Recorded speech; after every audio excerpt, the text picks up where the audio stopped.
শ্রদ্ধা করে স্মরণ করছি মহান স্বাধীনতার ঘোষক শহীদ প্রেসিডেন্ট জিয়াউর রহমানকে।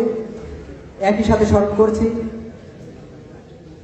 মহান এই স্বাধীনতা যুদ্ধে এদেশের সূর্য সন্তান মাওলানা মতিউর রহমান নিজামী, গোলাম আজম সহ বাংলাদেশ জামাত ইসলামের দেশপ্রেমিক সেই সকল মানুষদের, যাদেরকে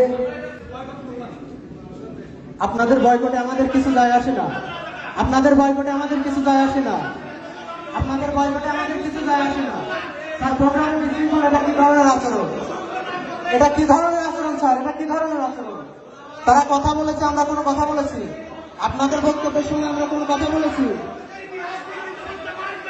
যে ইতিহাসে, এটা তো আওয়ামী লীগের ইতিহাস, এটা আওয়ামী লীগের ইতিহাস, এটা তো আওয়ামী লীগের ইতিহাস।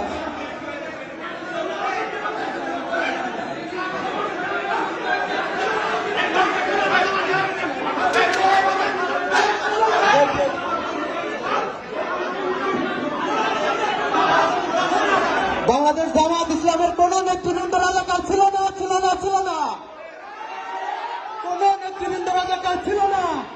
যে ইতিহাসে প্রেসিডেন্ট জিয়াউর রহমানকে মুক্তিযোদ্ধা বলে স্বীকৃতি দেওয়া হয় না, সেই ইতিহাসকে আমরা ঘৃণা করি, ঘৃণা করি, ঘৃণা করি। যে ইতিহাসে প্রেসিডেন্ট জিয়াউর রহমানকে মুক্তিযোদ্ধা বলে স্বীকৃতি দেওয়া হয় নাই, সেই ইতিহাসকে চাই ইতিহাস।